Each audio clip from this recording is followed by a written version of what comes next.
Ah, Barcelone, quelle fin de match. Quelle fin de match. C'est-à-dire le même scénario qu'on a eu le week-end contre Elche.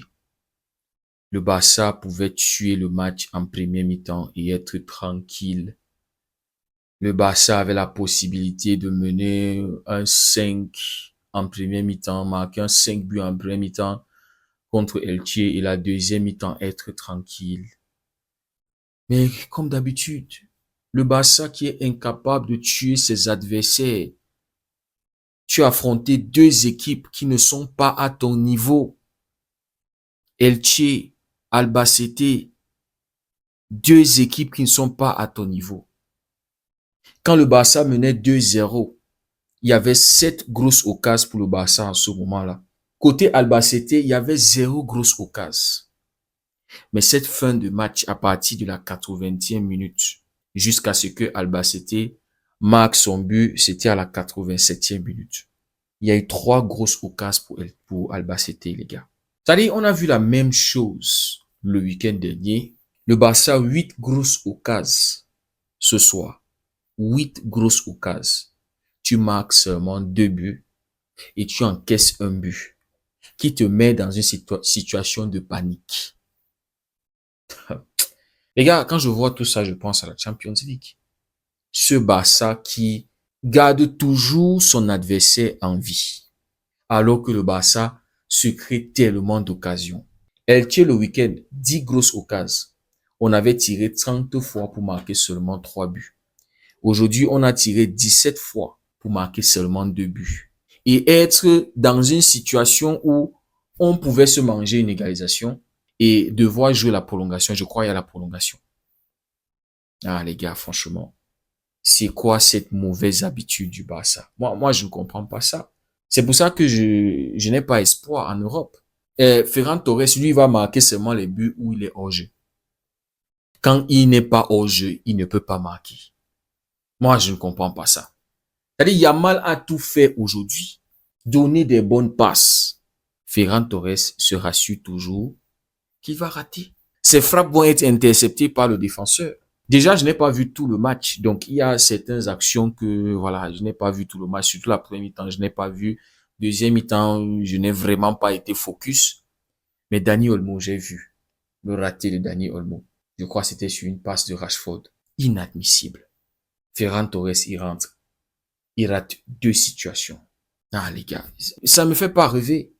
Je vous disais, pour moi, la saison va être réussie si on remporte la Copa del Rey et si on remporte la Liga. Maintenant, en Liga, on est combattu par le système.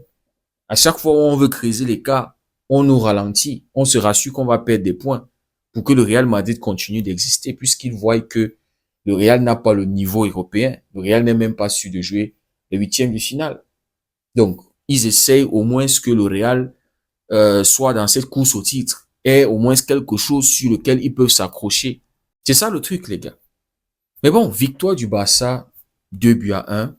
Magnifique but de Lamine Yamal qui a fait un excellent match. J'ai vu un peu sa deuxième mi-temps. Il est à un niveau vraiment, s'il continue comme ça et il ajoute la finition, ah les gars, franchement, dans les dribbles, dans les choix, dans les passes, alors n'en parlons pas. Tellement de belles passes il a donné aujourd'hui.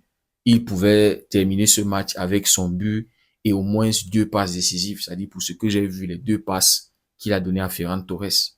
Franchement, Yamal est à un niveau de malade. J'espère que la pubalgie est derrière lui.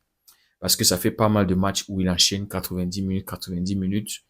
Au bout d'un moment, anti-flic, pardon, la gestion. Il y a le petit Rouni Badadi qui est sur le banc. C'est vrai que quand le Barça ne tue pas les matchs, c'est ça le truc aussi. Imaginez contre Elche, on menait 4-0, 5-0 à la pause. C'est-à-dire que tu pouvais faire les rotations tranquillement. Je sais pas combien de cases on a raté en premier temps, mais c'est comme si Rashford a raté en face à face. J'ai lu ça quelque part là sur X. Mais imaginez que les gars avaient vite tué le match. Deuxième mi-temps, il y a eu tellement de situations. Il y a eu, je crois, 3 ou 4 situations qui se sont enchaînées là où on pouvait être tranquille. Mais on n'a pas pu, les gars. Mais bon, je parlais de Yamal, le niveau qu'il est en train d'afficher actuellement. Non, il danse avec le ballon, il surfe. C'est-à-dire, il est au top de sa forme, les amis, ça se voit.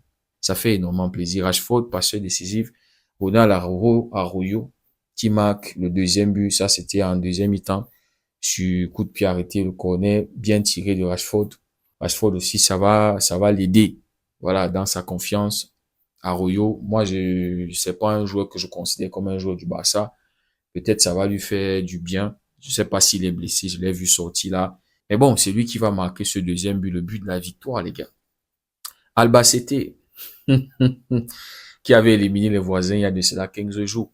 On a posé la question à Antiflick, il a dit, ouais, il faut qu'on montre notre qualité. Et vous voyez, le truc avec le Barça, pourquoi j'étais tranquille, malgré le fait qu'on encaisse ce but d'Albacete, j'étais tranquille, pourquoi? Parce que nous, ce qui nous différencie avec le Real, c'est on peut garder la balle, on peut mieux circuler la balle.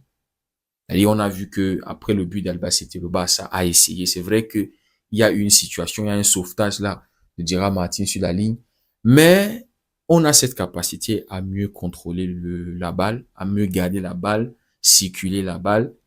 Et c'est pour ça que j'étais au moins tranquille que, voilà, on va pas, même si avec ce Barça là, on est capable de dinguerie, les gars. Donc, quand on venait jouer ce match, j'avais un peu ce truc-là, cette petite crainte-là. Hein, après avoir vu ce que Albacete avait fait à nos voisins il y a de cela 15 jours. Mais c'est nos voisins qui ont donné une impression que c'est une grosse équipe. À ce temps-là, ils étaient 17e du championnat. 17e, zone de relégation, ils se battaient pour se maintenir. Mais grâce à cette victoire contre le Real Madrid, les mecs ont pu enchaîner 3 victoires d'affilée en championnat et actuellement, ils sont 12e du championnat. Et ce soir, quelque part, ils y croyaient. Après avoir sorti le grand Real Madrid 15 Champions League, ils se disaient, il y a une opportunité, on peut peut-être sortir, rêver de sortir le Barça. Pourquoi? Parce que le Barça laisse toujours ses adversaires en vie. On a cette mauvaise attitude-là que quand on nous presse, on peut craquer, on peut manger des buts. Ils ont même marqué, il y avait hors-jeu, et ça n'a pas duré. Ils ont marqué, c'était à la 82e minute. 5 minutes plus tard, les gars, ils réussissent à marquer le 2-1. Donc, Albacete peut remercier le Real Madrid de les avoir donné une confiance, de les avoir donné un coup de main, un coup de boost pour le championnat, parce qu'ils étaient en danger de se retrouver en Détroit, les gars. Donc, c'était un beau match. Le Barça se qualifie. Malgré le fait que, voilà, on n'a pas pu tuer Albacete, le contenu était bon, les amis. Pour moi, ce que j'ai vu en deuxième mi-temps, quand tu vois un Barça qui est capable de se créer autant d'occasions, le contenu était bon, mais une fois de plus, le résultat ne reflète pas le match, les gars. Hein, le score, ça ne reflète pas la physionomie de ce match. Et ça montre que Antiflick a encore beaucoup de travail. On a des problèmes de finition, les gars.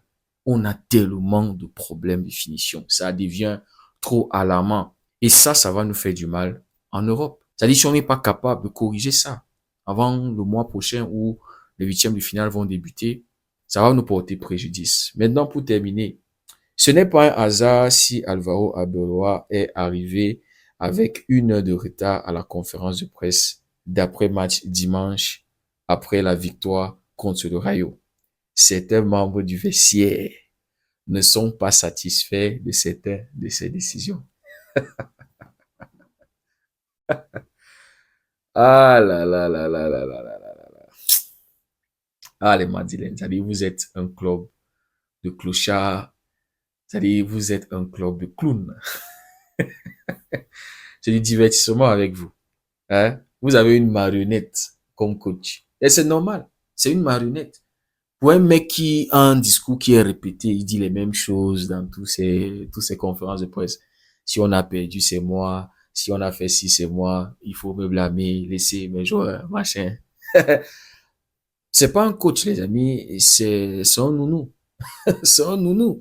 C'est pour ça que les grosses têtes qui sont dans le vestiaire le regardent comme ça, là. Ils se demandent que ça, c'est même qui ça, même, non, frère. Mais là, c'est clair qu'il ne va pas garder son poste. Hein.